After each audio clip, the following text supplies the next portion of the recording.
महिमा और आदर के योग्य सनातन परमेश्वर को महिमा मिले।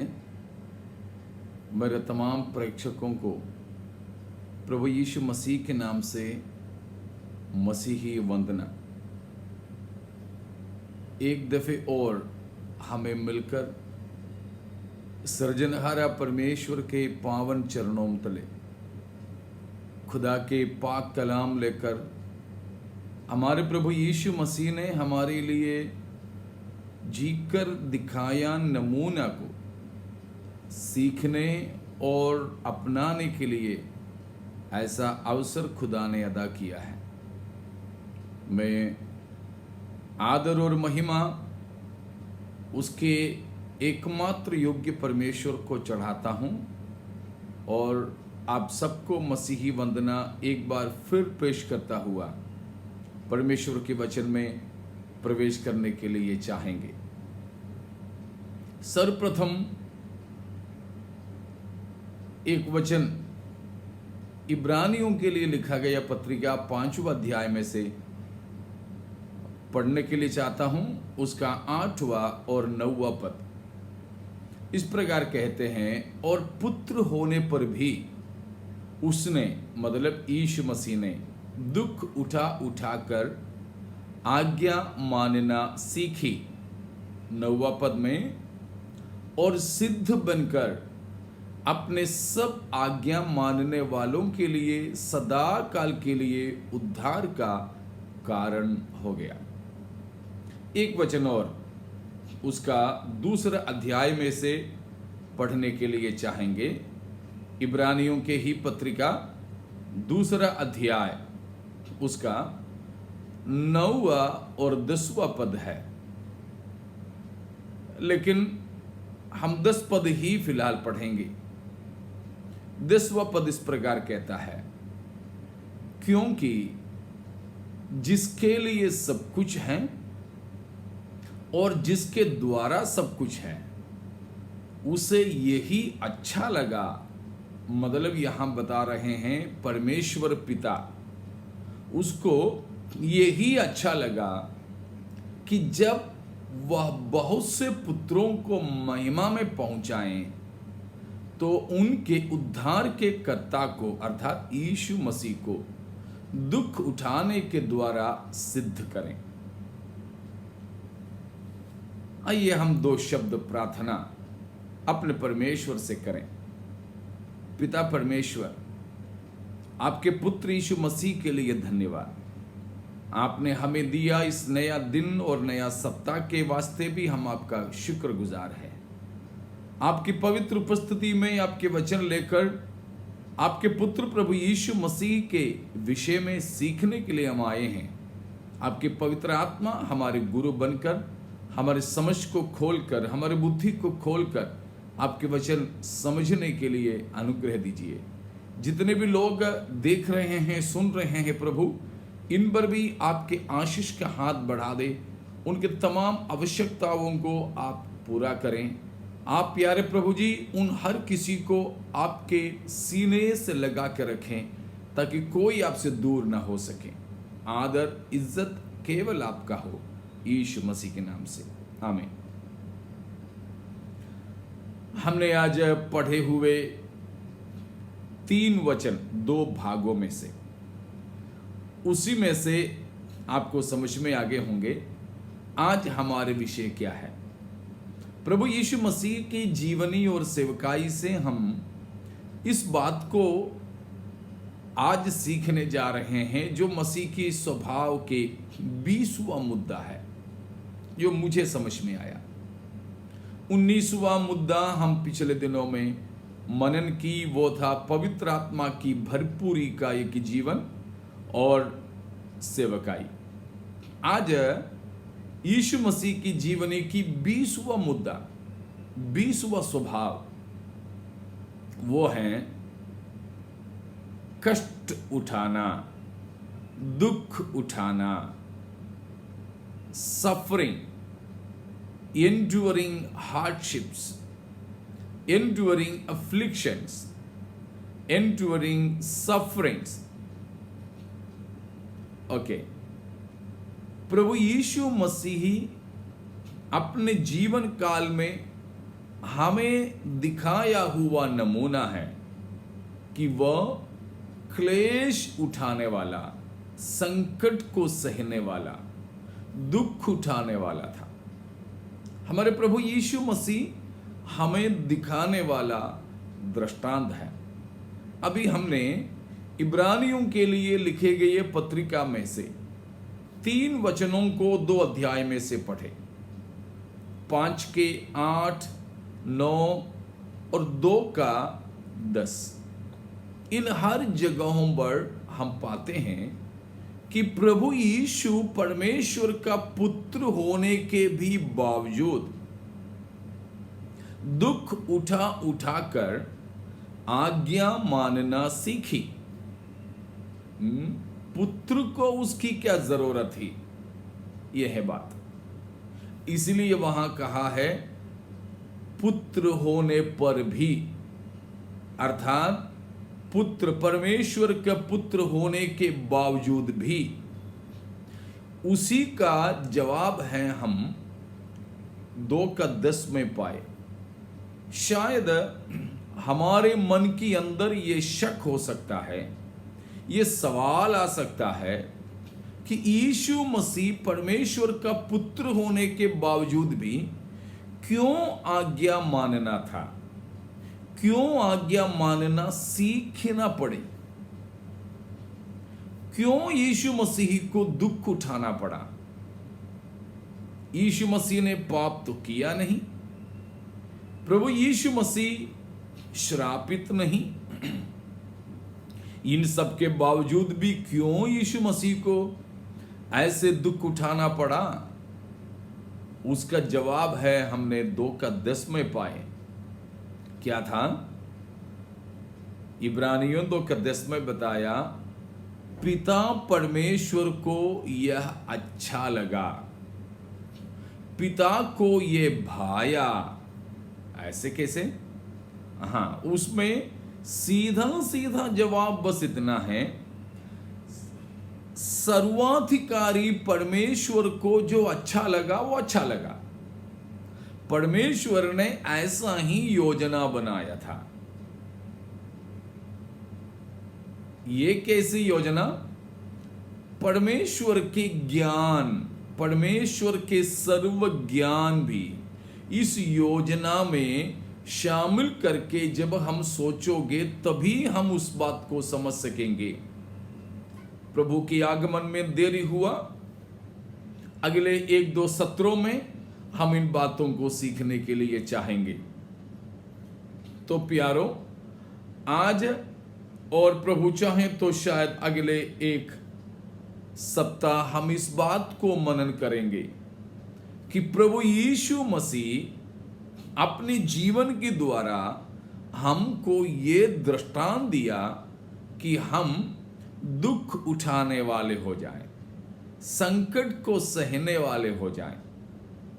शायद हम लोग बिल्कुल भी ना पसंद करने वाले एक बात है ये। विशेषकर आजकल के काफी प्रचारक लोग, काफी अगुवे लोग, मसीहियत की बात कर रहा हूं, ये सिखाते हैं कि यीशु मसीह में यदि आप विश्वास करोगे तो बस आपका संकट, दुख, मुसीबत सब दूर, सब खत्म, फिर तो आपको कोई दुख उठाना नहीं पड़ेगा। लेकिन नहीं, बाइबल हमें वो नहीं सिखाते हैं। हमको बाइबल सिखाते हैं कि हमको दुख उठाना होगा, हमको प्रभु यीशु मसीह के दृष्टांत को अपनाना होगा। पिछले दिनों में हम कई बार इस्तेमाल किए 2 वचन फिर आपके ध्यान में इस सिलसिले में लाना चाहता हूं। पहला, पत्रस लिखा हुआ पहली पत्री 2 अध्याय का 21वां पद है, 21 से 24 तक है। वहां पर पत्रस कहता है, तुम भी इसी के लिए बुलाए गए हो। किसके लिए? वहां क्लेश, संकट, मुसीबत के बारे में पतरस बता रहे हैं। तुम भी इसी के लिए बुलाए गए हो कि प्रभु यीशु मसीह भी दुख उठाकर हमारे लिए एक दृष्टांत या नमूना दे गए हैं कि हम यीशु मसीह की पद चिन्हों पर चलें। यीशु मसीह की पद चिन्हों पर चलने के लिए मसीह ने छोड़ गया एक दृष्टांत है दुख उठाना। हम पहला पतरस 2 का 21वां पद में पढ़ते हैं।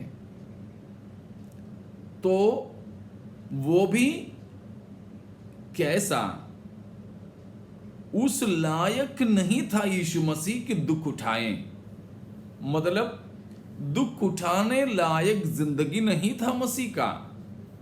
प्रभु यीशु मसीह ने ऐसा कोई काम नहीं किया था जिसके लिए यीशु मसीह को संकट सहना पड़े, लेकिन सहा। वो भी कैसे?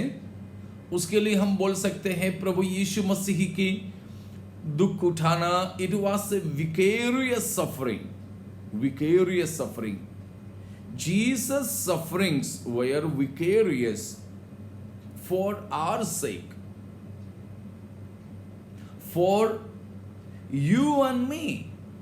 हमारे लिए, आपके लिए, मेरे लिए था प्रभु यीशु मसीह का दुख उठाना। इसलिए यीशु मसीह की दुख उठाना वो हमारे बदले में मसीह ने सहा हुआ है। ऑन बिहाफ ऑफ अस, हमारे बदले में, हमारे प्रति।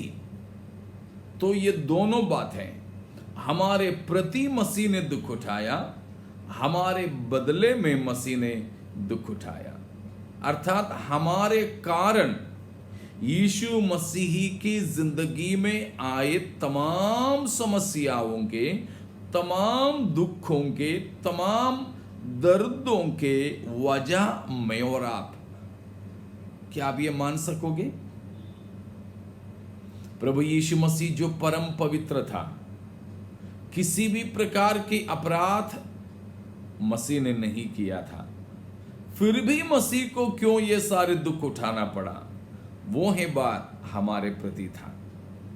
तो बाइबल प्रभु यीशु मसीह को एक दुख उठाने वाला व्यक्ति के तौर पर पेश करते हैं।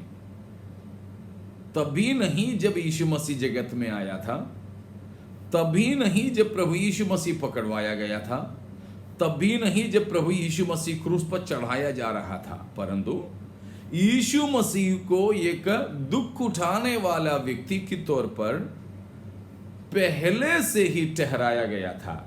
पहले से उसका दृष्टांत उत्पत्ति 3 का 15वां पद में हम पा सकेंगे, जहां परमेश्वर ने मनुष्य के पाप के बाद साम को श्राप देते समय या फिर स्त्री से बात करते समय कहा था।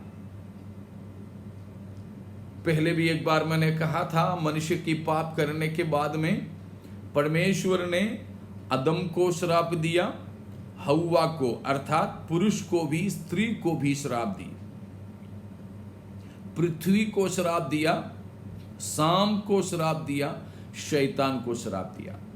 कम से कम ये 5 मुखीय श्राप को हम उत्पत्ति 3 में देख सकते हैं, जो पाप के परिणाम स्वरूप आए।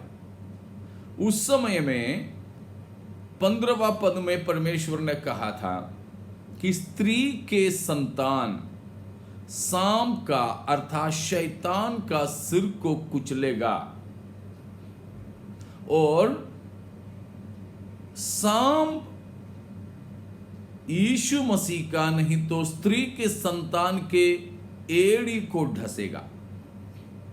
वहीं परमेश्वर ने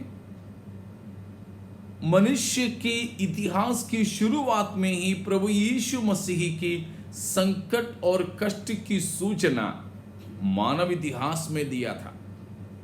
लेकिन उससे पहले ही प्रभु यीशु मसीह को एक कष्ट उठाने वाला, दुख उठाने वाला हम देख सकते हैं। प्रकाशित वाक्य 13वां अध्याय की 8वां पद में हम पाते हैं कि प्रभु यीशु मसीह के उस अनादि से लेकर कष्ट उठाने वाली बात को वहां पर हम इस प्रकार पाते हैं उसको, और पृथ्वी के सब रहने वाले जिनके नाम उस मेमने की जीवन की पुस्तक में लिखे नहीं गए। कौन सा मेमना? जो जगत की उत्पत्ति के समय से घात हुआ, उस पशु की पूजा करेंगे। तो and all that dwell upon the earth shall worship him, whose names are not written in the book of life of the Lamb, slain from the foundation of the world. So here the Lamb of God is Jesus Christ, and he is said to be slain even from the foundation of the world. प्यारों, प्रभु यीशु मसीह जगत की उत्पत्ति से लेकर घात किया गया परमेश्वर की मेमना कहलाया गया है। प्रभु यीशु मसीह की क्लेश केवल संसार में आने के बाद यूं ही नहीं हुआ, परंतु यह सब जगत की उत्पत्ति से पहले से ठहरा चुका था। अर्थात यहां पर बात होता है कि पापी पहले आया या फिर उद्धारकर्ता पहले आया। यहां हम देखते हैं कि मनुष्य बनाए जाने से पहले ही, मनुष्य की क्या कहें, सारी सृष्टि के नींव डाले जाने से पहले ही परमेश्वर ने हमारे उद्धारकर्ता को ठहराया था। हालेलुया। प्यारों, परमेश्वर की नजर में हम कितने मूल्यवान हैं, इस बात से पता चलता है कि हमारे उद्धार का प्रबंध हमारे जन्म के बाद में नहीं, मानव सृष्टि के पश्चात नहीं, अदम पाप में गिरने के बाद नहीं, परंतु ये कुछ भी नहीं थे। पूरे जगत नहीं बनाए गए थे, जगत का नींव नहीं डाली गई थी, उससे भी पहले प्रभु परमेश्वर ने हमारे उद्धार का प्रबंध किया। हम कितने मूल्यवान हैं परमेश्वर की नजर में, ये बात जब जानेंगे तब हम शिकायत करना छोड़ देंगे, धन्यवाद करना शुरू कर देंगे। Praise the Lord. तो यीशु मसीह दुख उठाना कब से प्रारंभ किया? लिखा है जगत की उत्पत्ति से। इसलिए है इफिसियों 1:4 में हम पढ़ते हैं, वैसे एक ही 4 से 6 तक की पदों में जब हम देखते हैं कि परमेश्वर पिता हमारे छुटकारे का इंतजाम जगत की उत्पत्ति से पहले कैसे किया, उसका वर्णन दिया है। इसलिए है 4 पद में बताते हैं कि परमेश्वर पिता का धन्यवाद हो जिसने प्रभु यीशु मसीह में होकर हमको जगत की उत्पत्ति से पहले ही चुन लिया, ताकि हम उसके सम्मुख पवित्र और निर्दोष ठहरे। मेरे अजीजों, हमारे प्रभु यीशु मसीह को हम दुख उठाने वाला देखते हैं।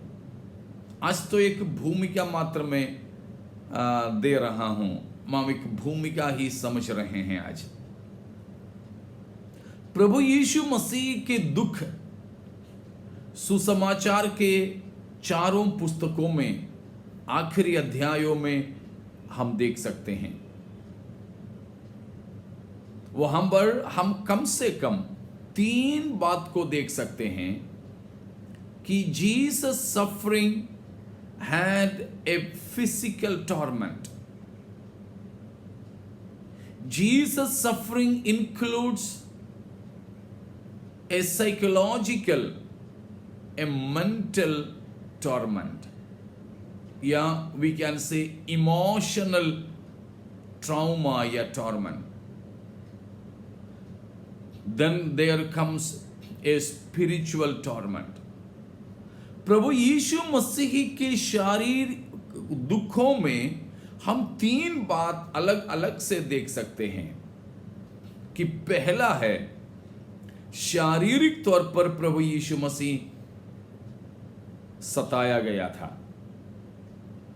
दूसरी बात, यीशु मसीह मानसिक तौर पर दुख को उठाया। और यह भी बताए जाते हैं मसीह अपने आत्मा में भी दुख को उठाया। सुसमाचार के चारों पुस्तक हमें हैं, मत्ती, मरकुस, लूका, यूहन्ना। इन चारों पुस्तकों में हम उसके बारे में देख सकते हैं। अभी हमने पढ़े हुए इब्रानियों के पुस्तक में उसके बारे में लिखा है। प्रेरितों के काम में प्रेरितों ने यीशु मसीह की क्रूस की बयान किए। रोमियों की पत्री में उसके बारे में लिखा है, गलातियों में लिखे हैं, कुरिन्थियों की पत्रिकाओं में लिखे हैं। इन तमाम पुस्तकों में हमारे प्रभु यीशु मसीह की क्रूस की मृत्यु के बारे में लिखा है, मसीह की संकट और कष्ट के बारे में लिखा है। लेकिन बड़ी दुख की बात यह है कि हम प्रचारक लोग मसीह के कष्टों के दुखों के बारे में शायद उतना ज्यादा प्रचार प्रसारण नहीं करते हैं। यहां तक कि प्रभु भोज के समय में भी हम लोग अक्सर उसमें कंजूसी करते हैं। मुझे सुनने वाले परमेश्वर के सेवकों से मेरा एक अनुरोध है कि हम अपने हो सके तो हर एक संदेश में हमारे प्रभु ने हमारे लिए उठाया दुखों के बयान करें। सबसे खास सुसमाचार के प्रचारों में और प्रभु भोज की सेवकाई में। मैं आपको बताना चाहता हूं, जब हम स्वर्ग पहुंचेंगे ना, परमेश्वर के पास हम पहुंचेंगे ना, जब हम प्रभु के पास पहुंचेंगे, हमारे परमेश्वर की हम आराधना करेंगे। वही हम प्रकाशित वाक्य 22 अध्याय की 3 और 4 में पढ़ते हैं। लेकिन स्वर्ग में जब हम पहुंचे तो वहां किए जाने वाले आराधना के सबसे मुख्य मुद्दा क्या होगा? प्रकाशित वाक्य ही हमें उसका जवाब देते हैं। 4 और 5 अध्याय, खासतौर पर 5वां अध्याय। The center of eternal worship in the coming eternity will be the slain Lamb of God. Hallelujah. भविष्यकालीन परमेश्वर के राज्य में अनंतकालीन आराधना का केंद्र बिंदु मानव जाति को उद्धार देने के लिए वध किया गया मेमना होगा। हालेलुया। इसलिए हैं हम प्रकाशित वाक्य 5वां अध्याय में पढ़ते हैं कि मेमना तू योग्य है, तू योग्य है, तू वध हुआ और अपने लहू के द्वारा हमको, अर्थात भाषा भाषा से, कौम कौम से, जाति जाति से लोगों को अपने पिता के लिए तूने मोल ले लिया, मोल ले लिया। हालेलुया। इसलिए ही प्रभु यीशु मसीह के शरीर के 5 घाव अनंतता में भी, अगम्य अनंत ज्योति में भी ढका नहीं जाएगा। इससे पहले भी एक बार मैं इस बारे में बताया था, लेकिन यीशु मसीह के कष्टों के, दुखों के, हमारे लिए सहे हुए उन क्लेशों के बारे में बता बता कर सच कहता हूं, मन और पेट नहीं भरा है। इसलिए मैं दोहरा रहा हूं कि मसीह यीशु के उन क्लेशों को हमें अनंत जीवन में भी स्मरण दिलाने के लिए मसीह के शरीर के वो 5 घाव अभी भी हैं। इसलिए था पुनरुत्थित मसीह अपने शिष्यों के पास में जब आए, शिष्यों ने शक किया, खास तौर पर थोमा ने। तो मसीह ने कहा, थोमा आओ, देखो मेरे हाथ, तुम्हारी उंगली को डाल, और तूने कहा था ना, देख मेरे पसली, मेरा पीठ, तेरे हाथ को डाल। मतलब शक करने वाला थोमा को मसीह यीशु ने अपने शरीर के 5 घाव दिखाकर उंगली और हाथ डालने के लिए कहा। जब हमारे प्रभु यीशु मसीह अब बादलों पर आएंगे, प्रभु यीशु मसीह अब महिमा के साथ पृथ्वी पर उतर आएंगे, तब भी हम पढ़ते हैं प्रकाशित वाक्य 1:7 में कि हर एक कुल, पृथ्वी के हर एक कुल यीशु को देखेंगे, परंतु जिन्होंने उन्हें भेदा था। मतलब मसीह के शरीर के ये 5 घाव अभी भी प्रभु यीशु मसीह के दुख उठाने का निशान है। वो संपूर्ण अनंतता में बना रहेगा, ताकि अनंतता में भी पहुंचने वाले यीशु मसीह के उन क्लेशों को स्मरण कर सकें और उसकी इबादत कर सकें। तो प्रभु यीशु मसीह को हम एक दुख उठाने वाला व्यक्ति समझ सकते हैं। पुराने नियम में यदि हम देखें, विशेषकर यशायाह की पुस्तक में, यीशु मसीह, he is a suffering servant in the Old Testament, especially in the prophecies of Isaiah. Also in the description of Mark, the gospel writer. मरकुस की सुसमाचार में भी, और खास तौर पर यशायाह की भविष्यवाणियों में भी हम यीशु मसीह को एक दुख उठाने वाला यहोवा का दास समझ सकते हैं, a suffering servant of Yahweh. और हम देखते हैं, अभी हमने इब्रानियों में भी पढ़े 2:10 में, Jesus is a suffering saviour, हमको उद्धार देने वाला है जो क्लेश उठा उठाकर। इब्रानियों 12 अध्याय में भी हम उन बातों को पढ़ते हैं। और हम देखते हैं इब्रानियों 2:10 के ही आधार पर, Jesus a suffering captain of those who are marching towards the eternal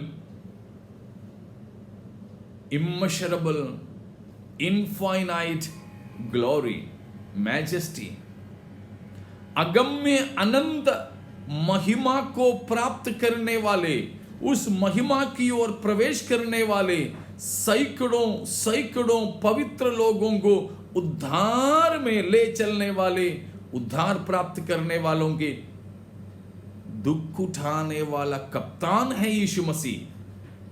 praise the Lord.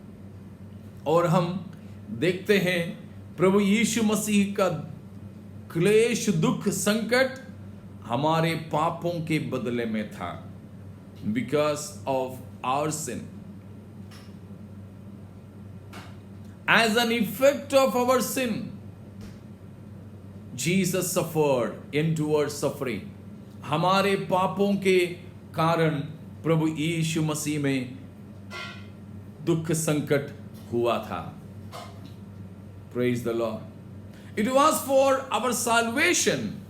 It was because of our sin and it was for our salvation.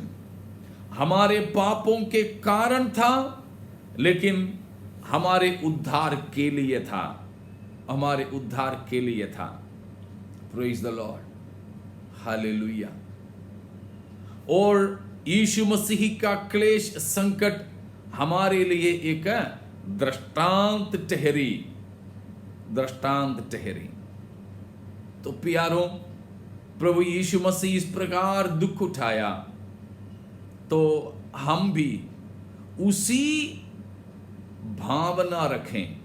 यीशु मसीह ने दुख उठाया तो उसी स्वभाव के हम भी बने, हम भी दुख उठाने वाले बन जाएं यीशु मसीह के लिए।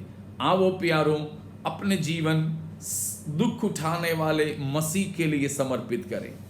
प्यारों, आज हमारे लिए ये शिक्षा है। पहली बार प्रभु यीशु मसीह हमारे पापों को सहता हुआ, हमारे पापों के कारण हमारे उद्धार के लिए दुख उठाया। तो आओ उस प्रभु यीशु को, उस कप्तान को हम अपना लें। मेरे सुनने वाले अजीजों में से कोई भी है जो प्रभु यीशु मसीह पर अब तक ईमान नहीं लाया है, विश्वास नहीं किया है, आज यीशु मसीह पर आप विश्वास करें, यीशु मसीह से आप मोहब्बत करें, क्योंकि यीशु मसीह आपसे प्रेम करते हैं। आपसे किया हुआ प्रेम के ही खातिर यीशु मसीह ने क्रूस का बड़े दुख की मृत्यु को सहा था। लेकिन वो मरा ही नहीं रहा, मृतकों में से जी उठने के कारण वो हमारे उद्धारकर्ता, मुक्तिदाता, छुटकारा देने वाला बन सकता है। तो यीशु मसीह पर जो हमारे पापों के खातिर मारा गया था, लेकिन तीसरा दिन जी उठा, अब हमेशा के लिए जीवित है, हम विश्वास करें। दूसरी बात, प्यारों, जिन्होंने यीशु मसीह पर विश्वास की, हमारे प्रभु से मोहब्बत करें। हम प्रभु से कहें, प्रभु जी, आपने मेरे पापों के खातिर दुख उठाया, मेरे पापों के खातिर, मेरे पापों के कारण आपने ये सारे दुख को सहा। हाँ, मैंने ही ये जुल्म और सितम आप पर लाया है। हम प्रभु के सामने अंगीकार करें, अपने आप को और दीन नम्र बना दें, हमारे प्रभु से प्रेम करें। तीसरी बात, यीशु मसीह का नमूना को हम अपनाएं, हम भी अपनी जिंदगी में मसीह के क्लेशों में सहभागी हो जाएं। जैसे यूहन्ना बताता है प्रकाशित वाक्य पहले का 9वां पद में कि मसीह के क्लेश में, मसीह के राज्य में और धीरज में मैं तुम्हारे सहभागी हूं। तो हम मसीह के क्लेशों में भी मसीह के नमूना को अपनाकर मसीह की सहभागी हो जाएं। आओ प्यारों, हम अगर क्लेश उठाएंगे तो मसीह के साथ राज करेंगे। हमारे मसीह भी हमारे लिए दुख उठाकर सब नामों से ऊंचा नाम पाया, वैसा ही आओ हम भी मसीह के उन्हीं पद चिन्हों पर चलते हुए मसीह के साथ महिमा प्राप्त कर सकें। उसके लिए इन वचनों के द्वारा परमेश्वर हमें आशीष देवें। आइए प्रार्थना के साथ हम समाप्त करेंगे। प्यारे पिता परमेश्वर, आपके सनातन योजना के लिए धन्यवाद, जिसके तहत प्रभु यीशु मसीह की क्रूस की मृत्यु के द्वारा आपने हमें पाप क्षमा दिया, हमें महिमा की ओर ले चल रहे हैं। मसीह ने हमें दिखाया नमूना के लिए धन्यवाद, उस पर चलने के लिए, दुख उठाने के लिए आप हमें भी अनुग्रह दें। सारे आदर महिमा हम आप ही को देते हैं, यीशु मसीह के नाम से मांगते हैं, आमीन। चलिए प्यारों, हमारे लिए दुख उठाया हुआ यीशु मसीह से बेहद प्रेम करते हुए हमेशा मसीह के घावों को स्मरण करते हुए अब कभी भी उन घावों को दुख और दर्द न दिलाकर हम भी मसीह के लिए दुख उठाकर आज की जिंदगी क्या, आगे की हर पल हम बिताएं। परमेश्वर इन वचनों के द्वारा उसके लिए हमारे जीवन में मदद करें। जय मसीह की।